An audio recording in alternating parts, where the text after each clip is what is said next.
दोस्तों, स्वागत है आपका हमारे चैनल आर के वर्मा की नई मजेदार और रहस्यमय कहानी में। गंगाराम पटेल और बुलाकी नाई की नई मजेदार कहानी। वीडियो को पूरा अवश्य देखें और कमेंट में बताएं कहानी आपको कैसी लगी। दोस्तों, गंगाराम पटेल और बुलाकी नाई भोर होने से पहले ही उठ गए। फिर वे नित्य कर्म से निवृत्त हुए और घोड़ों पर सवार होकर अपनी मंजिल पर चल पड़े। चलते चलते शाम हो गई तो उन्होंने राह में पड़ने वाले एक और नगर में अपना पड़ाव डाला। पटेल ने पैसे देकर बुलाकी को नगर से भोजन का सामान लाने को भेज दिया और स्वयं घोड़ों से सामान उतारकर उसे व्यवस्थित करने लगे। संध्या वंदन आदि से निवृत्त होकर पटेल अभी बैठे ही थे कि बुलाकी सारा सामान लेकर आ पहुंचा। उसका चेहरा उत्साह से चमक रहा था। पटेल समझ गए कि बुलाकी फिर नगर में कोई अजूबा दृश्य देख आया है और उसका रहस्य जानने को बेचैन हो रहा है। अतः उन्होंने स्वयं ही पूछ लिया, बुलाकी, तुम्हारी सूरत से लगता है कि आज तुमने इस नगर में फिर कोई अजीब दृश्य देख लिया है और उस रहस्य को जानने के लिए बेचैन हो रहे हो। लेकिन अभी न तो मैं उसे तुम्हारी जुबानी सुनूंगा और न उस बात का रहस्य तुम्हें बताऊंगा। हमेशा की तरह जब भोजन खा पी कर तृप्त हो जाएंगे तब वह बात मुझे बताना। सोने से पूर्व मैं तुम्हें उस बात का मर्म समझा दूंगा। बुलाकी के पेट में वह बात पच नहीं पा रही थी, लेकिन जब पटेल ने उस समय उसे कोई बात बताने से मना कर दिया तो मन मारकर उसे खामोश रह जाना पड़ा। भोजन से निवृत्त होकर जब दोनों बिस्तर पर जा बैठे तो हुक्के का एक कश खींचकर बात पटेल ने ही छेड़ी। उन्होंने बुलाकी राम से पूछा, हाँ तो भाई बुलाकी, अब तुम वह विचित्र बात बताओ जो तुम नगर में देखकर आए हो और जिसका रहस्य जानने को तुम बहुत बेचैन हो रहे हो।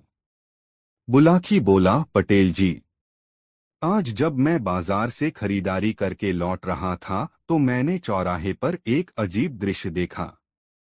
मैंने देखा कि राजा के सिपाही एक नौजवान को सूली पर चढ़ा रहे हैं।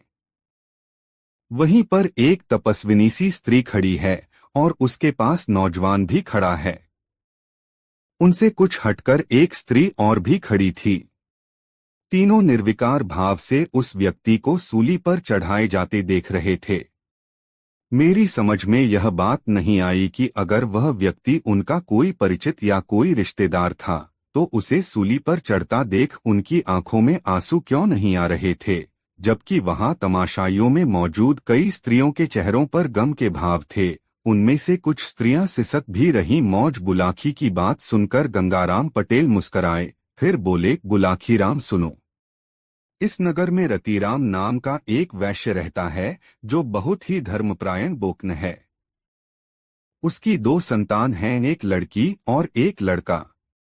लड़की का नाम सुशीला है और लड़के का नाम मदन। सुशीला की अभी शादी नहीं हुई जबकि मदन का विवाह हो चुका है। उसकी पत्नी का नाम किरण है। मदन का एक दोस्त है जिसका नाम है चंपालाल।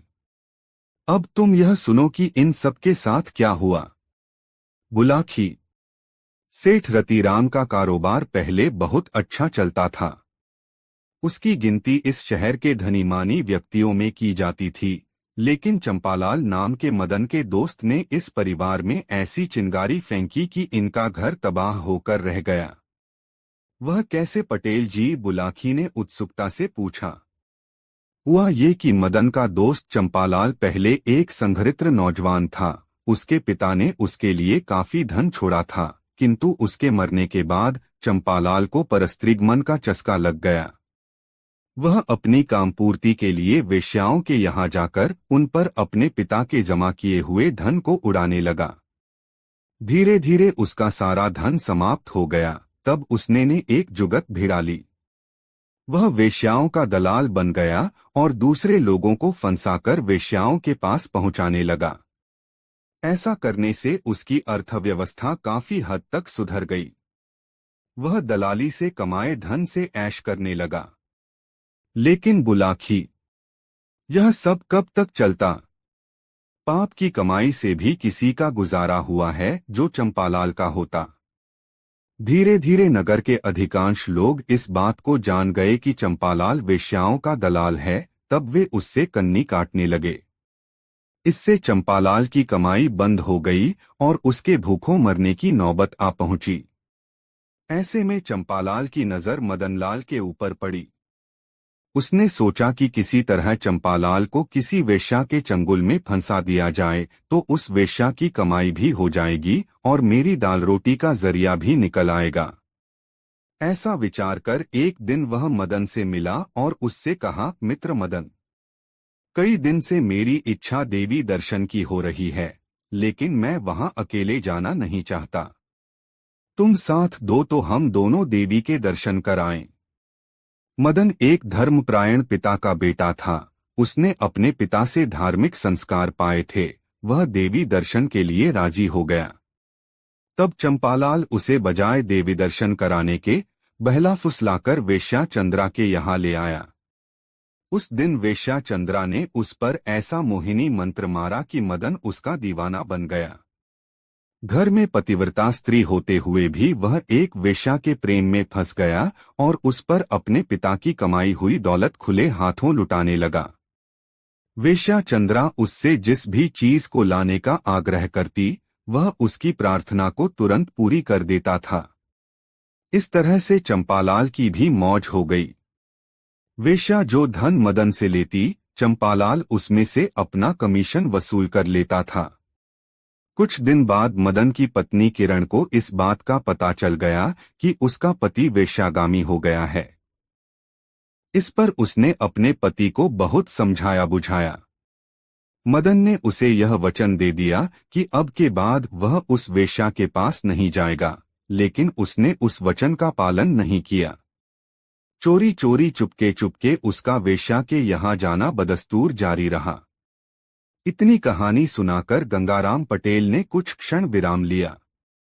हुक्के से 2-3 गहरे कश खींचे, ढेर सारा धुआं मुंह से उगला और कुछ ताजगी सी महसूस करते हुए आगे बोले, बुलाखी, सेठ के लड़के मदन की वेश्यागामी हो जाने तक की कहानी तुमने सुन ली। अब एक दूसरी घटना तुझे सुनाता हूँ जो इसी कहानी से संबंध रखती है। इसी नगर में मोतीलाल नाम का रईस व्यक्ति रहता था। उसके पास लाखों की जायदाद थी, किंतु उसे भी सट्टे और वेश्याओं का चस्का लग गया था। परिणाम यह निकला कि कुछ ही दिनों में उसकी सारी दौलत स्वाहा हो गई। उसे भोजन के भी लाले पड़ने लगे। तब वह नौकरी की तलाश में इधर उधर धक्के खाने लगा। एक दिन संयोगवश वह एक बगीचे में सुशीला और किरण से टकरा गया। ये दोनों ननद भाभी उस दिन बगीचे में शाम की सैर को आई हुई थीं।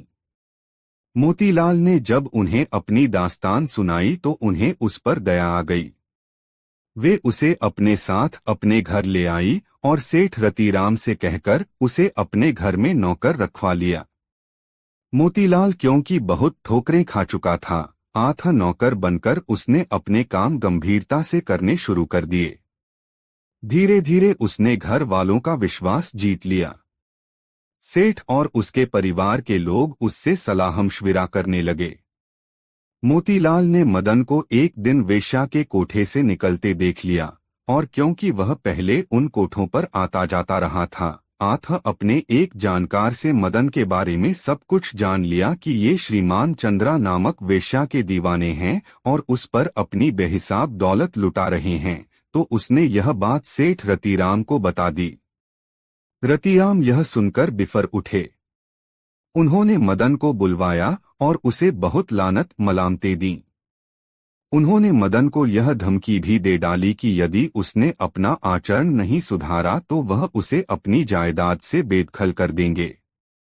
पिता की धमकी का कुछ दिन तो मदन पर असर रहा, किंतु जैसा कि किसी शायर ने कहा है, छुट्टी नहीं है जालिम मुंह को लगी हुई, उसने फिर से वेश्या के यहाँ आना जाना शुरू कर दिया।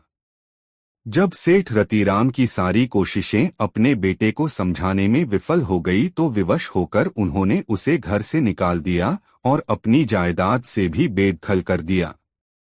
मदन ने एक मकान किराए पर ले लिया और वह वहीं पर रहने लगा।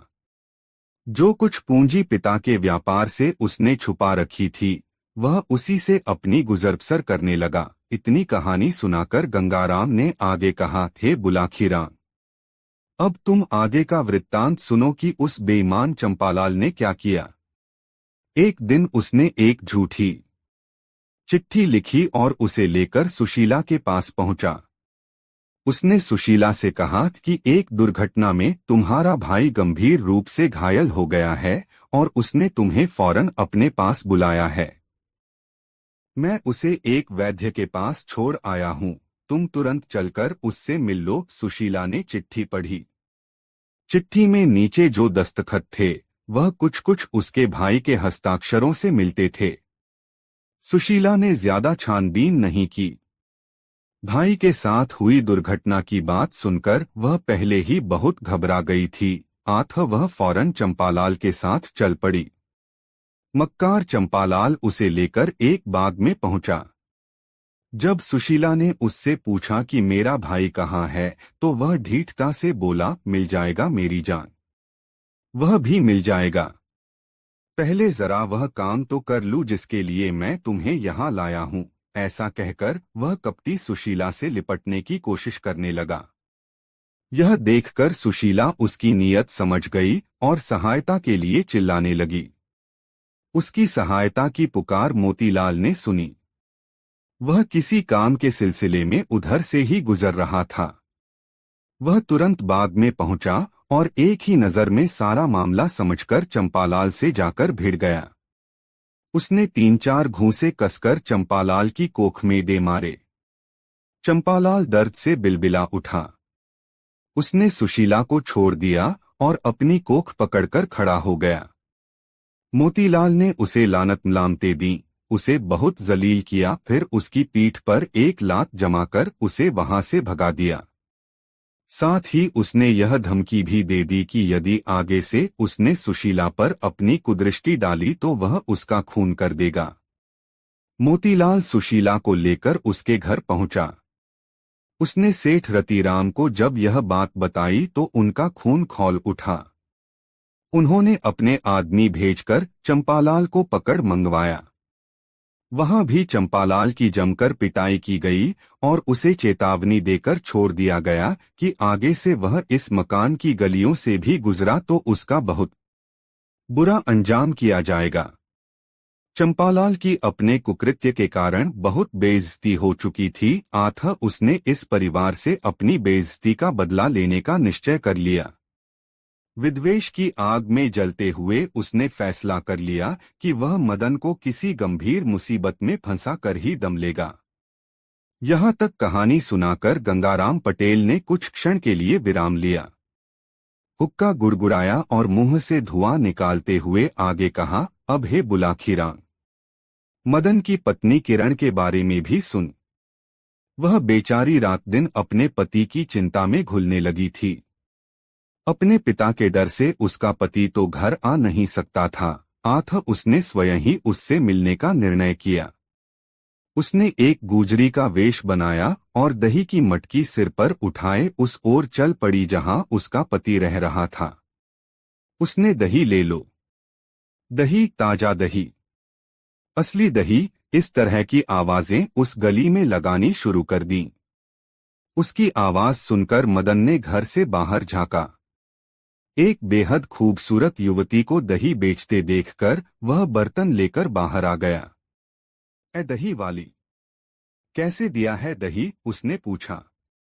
उस बदले वेश में वह अपनी पत्नी किरण को जरा भी नहीं पहचान सका था। 2 पैसे सेर, किरण बोली। आधा सेर दही इस बर्तन में डाल दो, मदन बोला और बर्तन आगे बढ़ा दिया। बर्तन देने के बहाने उसने किरण का हाथ छू लिया, जिसका किरण ने कोई विरोध नहीं किया। इससे तो मदन का हौसला और भी बढ़ गया। वह बहला फुसलाकर किरण को अपने घर में ले गया। बुलाखी, उस पतिव्रता स्त्री किरण ने कैसे अपने पति को अपनी मोहब्बत में गिरफ्तार किया, यह एक लंबी कहानी है। अतः उस प्रसंग को छोड़कर यह सुन कि कुछ ही दिनों में किरण ने मदन को अपने रूप का दीवाना बना लिया। इसका परिणाम यह निकला कि मदन ने उस वेश्या के यहाँ जाना छोड़ दिया। अब तो वह दिन रात दही वाली गुजरी यानी किरण के चक्कर में ही रहने लगा। अब तुम उस वेश्या चंद्रा का हाल भी सुनो बुलाकी, पटेल ने आगे कहा। अपना शरीर बेचने के धंधे से वेश्या चंद्रा ने काफी धन कमा लिया था। उसे अब अपने जलील धंधे से नफरत होने लगी थी। बीच में कई बार उसने मदन से अपना पीछा छुड़ाना चाहा था, किंतु वह तो किसी लसूड़े की तरह उससे चिपक कर रह गया था। पर अब जब स्वयं ही मदन ने उसके घर आना जाना बंद कर दिया तो उसे बहुत खुशी हुई। एक दिन उसके मन में यह विचार आया कि इस पाप कर्म से मैंने धन तो बहुत कमा लिया, अब क्यों न तीर्थस्थलों पर जाकर अपने पापों का बोझ कुछ कम कर लूं। ऐसा सोचकर उसने अपनी सारी संपत्ति अपनी छोटी बहन चंचला को सौंप दी और तीर्थों की यात्रा करने के लिए निकल गई। चंद्रा के वहां जाने के बाद चंपालाल का धंधा बिल्कुल चौपट हो गया।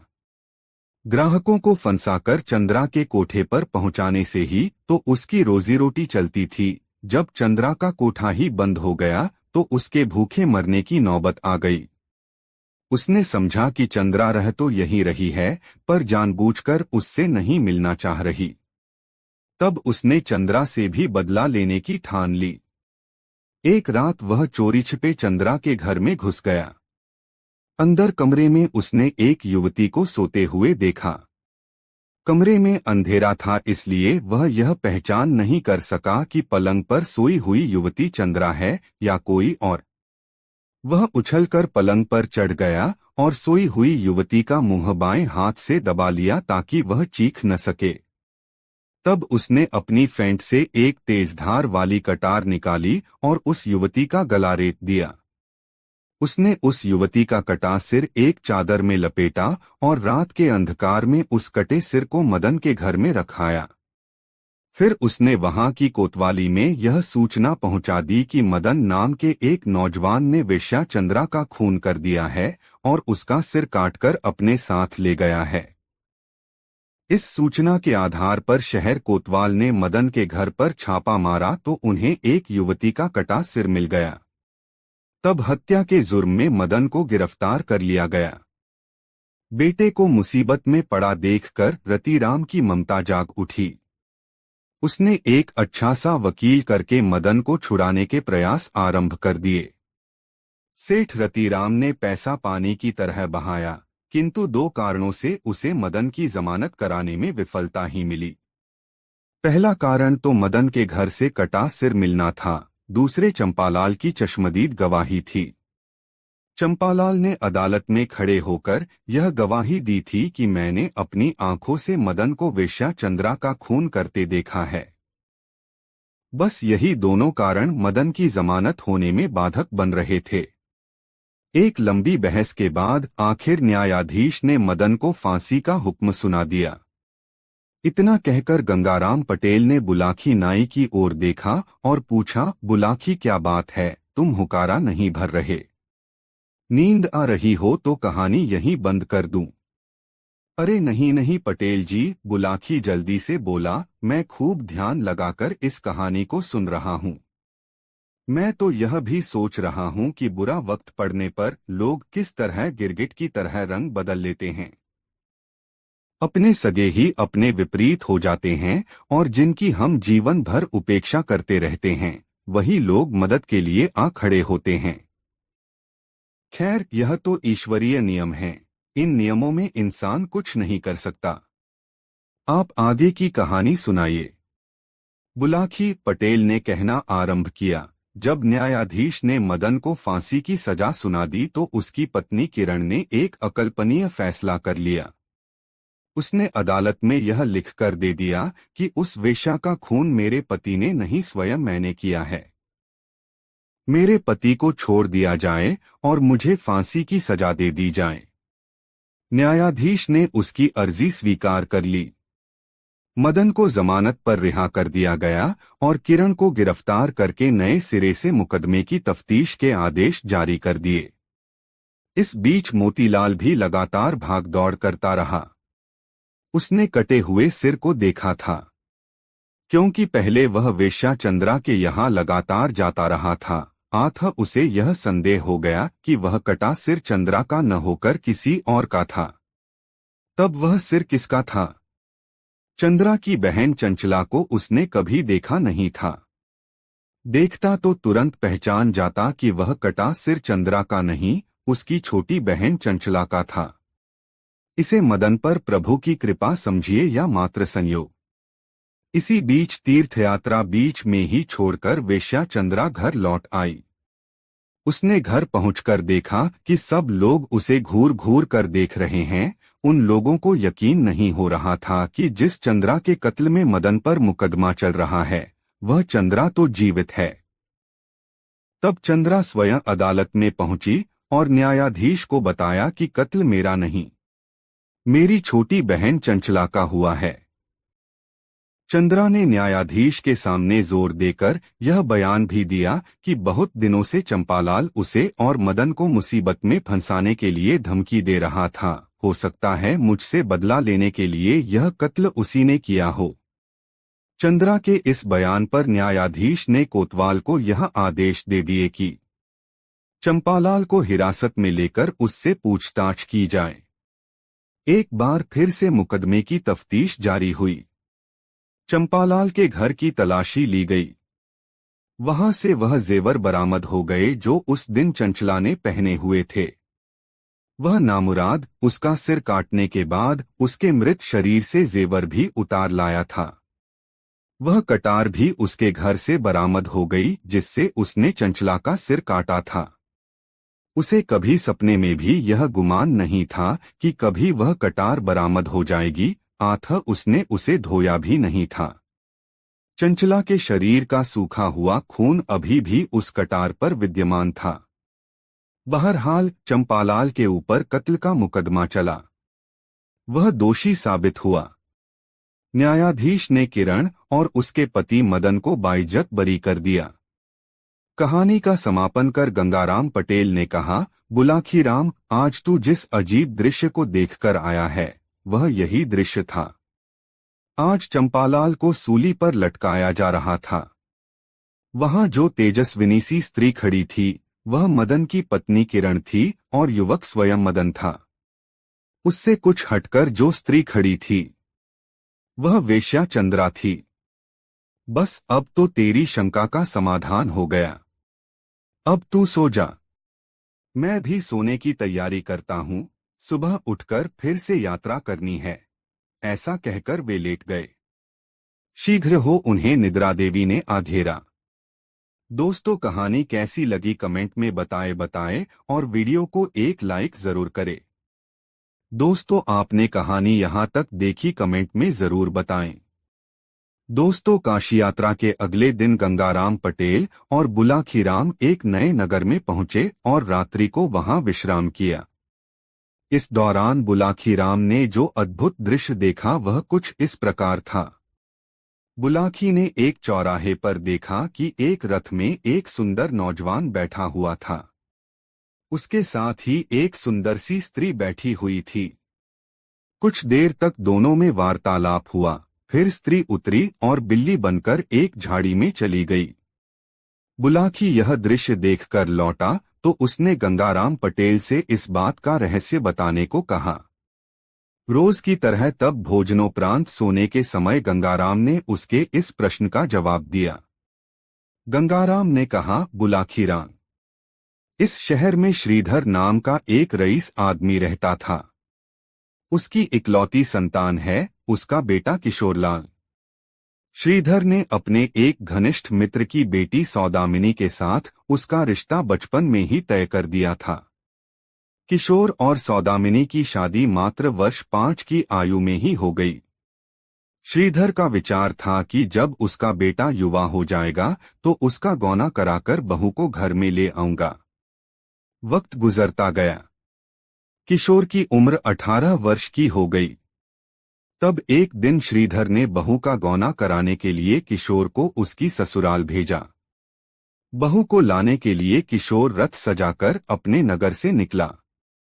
अभी उसका रथ नगर से निकल भी न पाया था कि न जाने किधर से एक काली बिल्ली प्रकट हुई और उसका रास्ता काटकर झाड़ियों में लोप हो गई। यात्रा पर अथवा किसी शुभ कार्य के लिए जाते समय यदि बिल्ली रास्ता काट जाए तो उसे हमारे समाज में एक अपशगुन माना जाता है। इसलिए किशोर ने अपशगुन हुआ जान रथ मोड़ लिया और वापस लौट आया। अगले दिन वह जब ससुराल के लिए फिर से रवाना हुआ तो उसी स्थान पर फिर से वही काली बिल्ली रास्ता काट गई। यह देखकर किशोर उस दिन भी नहीं गया और रथ को पुनः लौटा लाया। तीसरे दिन जब वह फिर से उसी स्थान पर पहुंचा तो इस बार बहुत सतर्क था।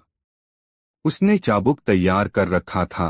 वह सोच रहा था कि इस बार वह बिल्ली दिखाई दी तो उसे छोड़ेगा नहीं, उसकी चमड़ी उधेड़कर ही दम लेगा। लेकिन इस बार उसे वह बिल्ली दिखाई ही न दी। बिल्ली के स्थान पर उसने एक अपूर्व सुंदरी वहां खड़ी देखी।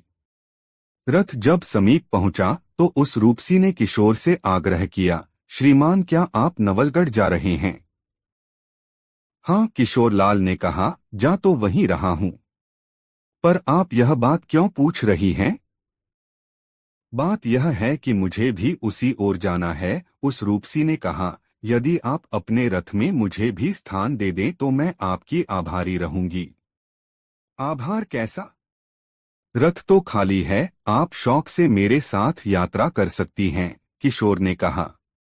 युवती रथ में आ बैठी। किशोर ने रथ आगे बढ़ा दिया। रास्ते में दोनों में आपस में बातें होती रहीं। किशोर ने उसे बता दिया कि विवाह के 13 वर्ष बाद आज वह अपनी पत्नी का गौना कराने के लिए अपनी ससुराल जा रहा है। यह सुनकर युवती थोड़ा गंभीर हो गई और उससे बोली, सुनो युवक, मुझे तंत्र विद्या का कुछ कुछ ज्ञान है। इस थोड़े से अरसे में मैंने तुम्हारे चेहरे का अध्ययन करके यह निष्कर्ष निकाला है कि शीघ्र ही तुम किसी मुसीबत में फंसने के लिए जा रहे हो। कैसी मुसीबत? किशोर ने आश्चर्य से पूछा। मुसीबत कैसी होगी यह तो मैं तुम्हें अभी नहीं बता सकती, युवती बोली, पर इतना अवश्य कह सकती हूँ कि तुम्हारे प्राण जाने का भय है। तुम्हारा कोई बहुत ही घनिष्ठ व्यक्ति तुम्हारी मौत का कारण बन सकता है। यदि ऐसा है तो क्या तुम उसका कोई निराकरण सुझा सकती हो? किशोर ने पूछा। निराकरण तो मुझे भी कोई सुझाई नहीं दे रहा, युवती बोली। हाँ, यदि तुम सतर्कता बरतो तो संभव है उस बिन बुलाए आपत्ति से तुम्हें छुटकारा मिल जाए। देखो, यह मत सोचना कि मैं तुम्हें डरा रही हूँ या तुम्हें अपनी ससुराल जाने से हतोत्साहित कर रही हूँ। सच बात तो यह है कि मेरे इल्म के मुताबिक तुम्हें सारा भय अपनी ससुराल में ही है। इसलिए वहां जब तक ठहरो बेहद सावधान रहना। भोजन जब करो अपने साथ किसी अपने प्रिय व्यक्ति को भी साथ खिलाना, और यदि तुम्हें अकेले ही भोजन करना पड़े तो उसमें से पहला ग्रास निकालकर किसी कुत्ते या बिल्ली को जरूर खिलाना। तदोपरांत ही ग्रास मुंह में डालना। पानी पीते समय इस बात का जरूर ध्यान रखना कि जल शुद्ध भी है या नहीं। यदि जल का रंग कुछ बदला हुआ सा देखो या जल में तुम्हें किसी किस्म की कोई गंदगी नजर आए तो उस जल का उपयोग हरगिज मत करना। इन बातों पर गौर करोगे तो उस अनचाही विपत्ति से बहुत हद तक तुम्हें सुरक्षा मिल सकती है। धन्यवाद देवी, किशोर ने कहा, मैं आपकी हिदायतों पर जरूर अमल करूंगा। तब तक युवती का गंतव्य स्थल आ चुका था। आठ वह युवती तो किशोर को वहां तक लाने का धन्यवाद देकर वहीं उतर गई और किशोर अपने गंतव्य की ओर चला गया। किशोर अपनी ससुराल में पहुंचा तो उसका भरपूर स्वागत हुआ। सास-ससुर ने उसकी बलैया ली। छोटे साले ने झुककर उसके चरण छुए, लेकिन पति के आगमन की बात सुनकर उसकी पत्नी सौदामिनी के दिल पर तुषारपात हो गया। अरे ऐसा क्यों? कहानी के बीच में पटेल के मुख से कहानी सुनते हुए अचानक बुलाखीराम ने पूछ लिया। पति के आने की बात सुनकर तो उसकी पत्नी सौदामिनी को खुश होना चाहिए। नव विवाहिताएं तो ऐसे अवसर की बड़ी ललक के साथ प्रतीक्षा किया करती हैं। हाँ, सो तो है बुलाखी, लेकिन ऐसा वही नवयुवतियां किया करती हैं जिन्हें अपने प्रियतम से प्यार होता है, जिनके मन में पिया से मिलने की उमंग होती है। किशोर की पत्नी सौदामिनी के मन में अपने पति से मिलने की उमंग ही नहीं थी। बात दरअसल यह थी कि जवान होते ही सौदामिनी पथभ्रष्ट हो गई थी। उसके संबंध शहर कोतवाल से बन गए थे। पति के आने से उसे इस बात का भय होने लगा कि अब वह अपने प्रेमी कोतवाल से कैसे मिल सकेगी। आगे क्या हुआ, बुलाकी ने पूछा। आगे यह हुआ कि पति के आगमन का समाचार सुन सौदामिनी अपने प्रेमी कोतवाल से एकांत में मिली और उससे कहा, तुम्हारा वियोग मुझसे सहा नहीं जाएगा प्रिय।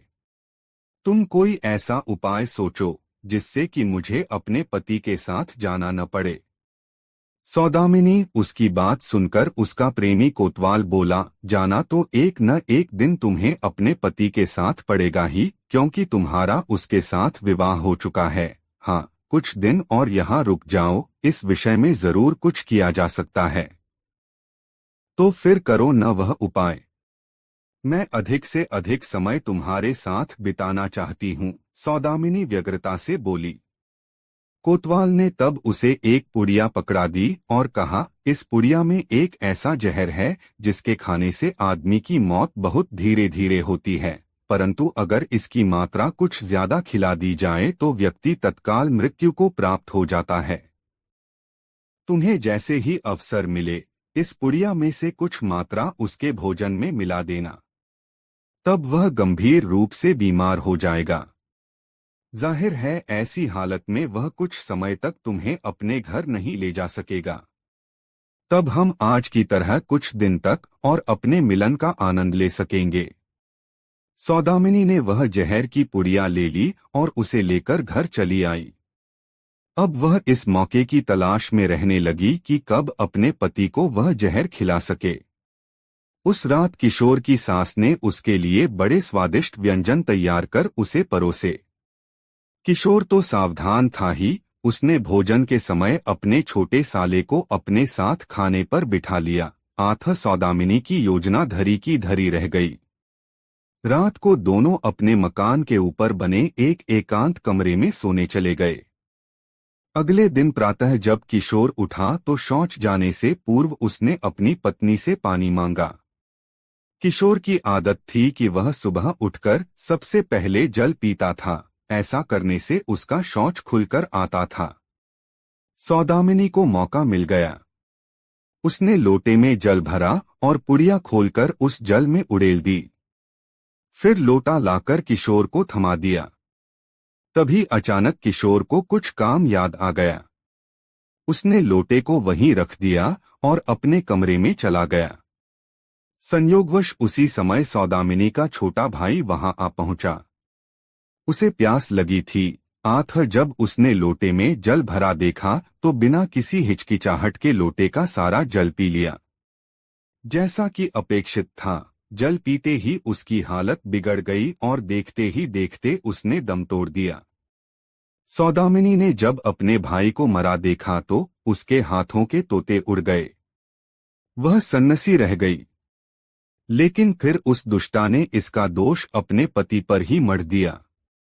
वह चीखने लगी, अरे लोगों दौड़ो, पकड़ो इस दुष्ट को।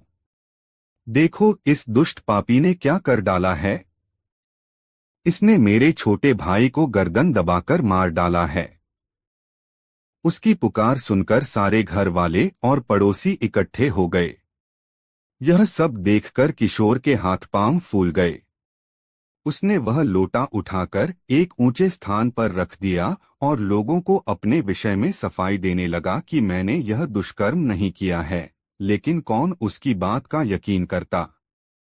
सबने मिलकर किशोर को पीटना शुरू कर दिया। स्थिति बिगड़ गई तो किसी व्यक्ति ने कोतवाली में जाकर शहर कोतवाल को सूचित कर दिया। तब नवलगढ़ की पुलिस किशोर को पकड़ कर ले गई और उस पर कत्ल का इल्जाम लगाकर उसे कैदखाने में बंद कर दिया। बेचारा किशोर आया तो था अपनी पत्नी का गौना कराने और यहाँ आकर फंस गया एक कत्ल के केस में।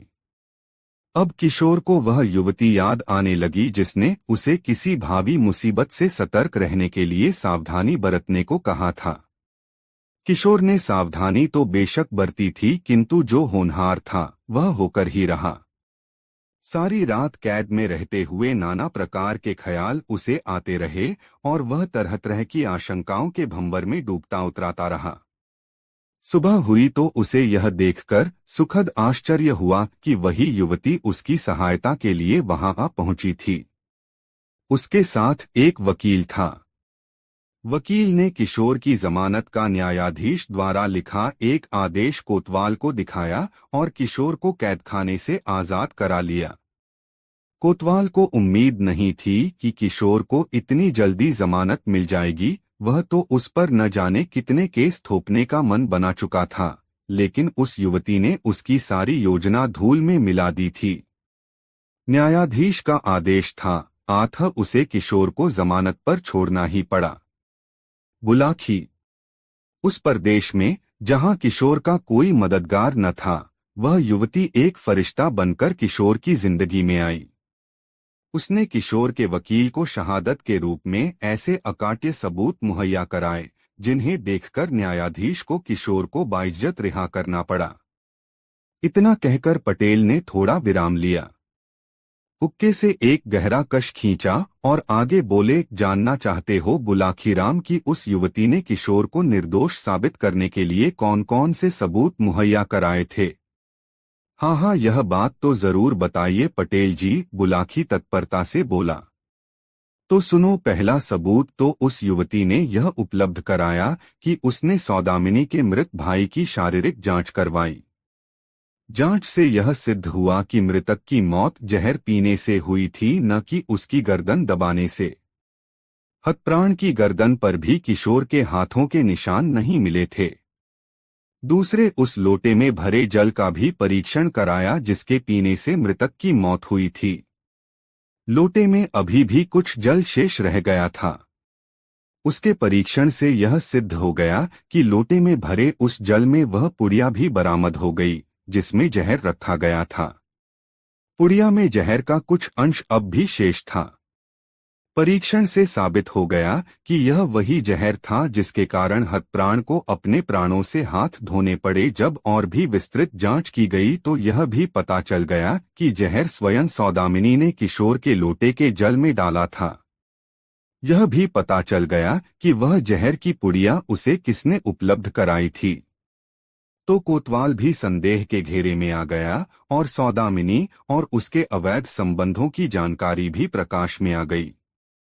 इस पर न्यायाधीश ने सौदामिनी को गिरफ्तार करने और कोतवाल को उसकी मदद करने के आरोप में उसके विरुद्ध जांच करने के आदेश जारी कर दिए।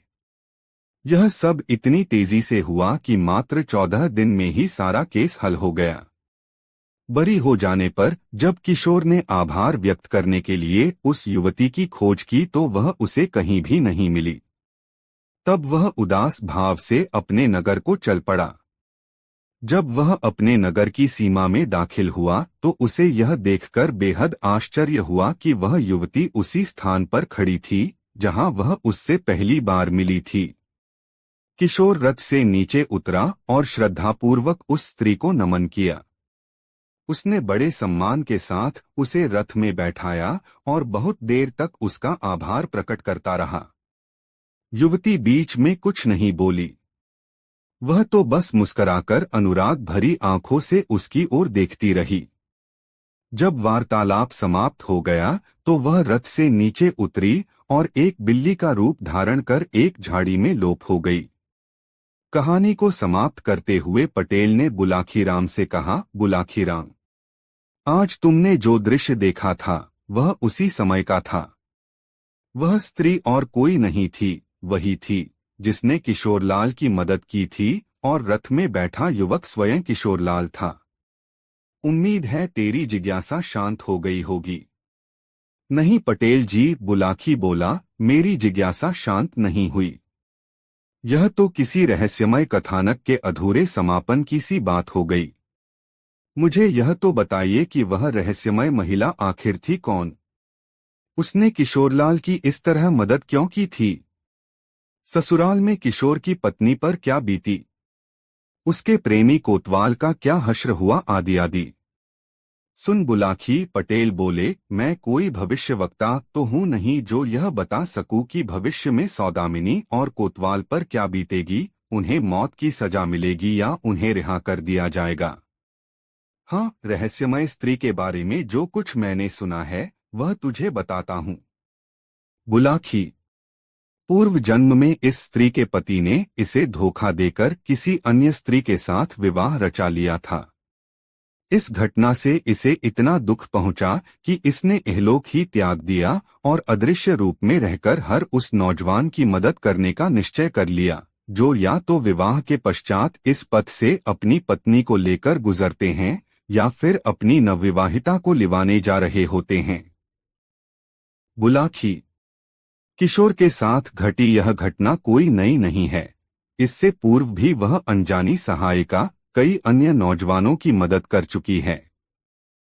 विश्वास न हो तो यात्रा से लौटकर इस नगर के लोगों से पूछ लेना, यहाँ तुम्हें अनेक प्रत्यक्षदर्शी मिल जाएंगे। और बस अब और सवाल पूछने बंद कर दे। रात आधी से ज्यादा बीत गई है। सुबह उठकर फिर से अपनी यात्रा पर चलना है, कहकर गंगाराम ने आंखें मूंद लीं। बुलाकी भी करवट बदलकर सो गया। रात बीतती रही।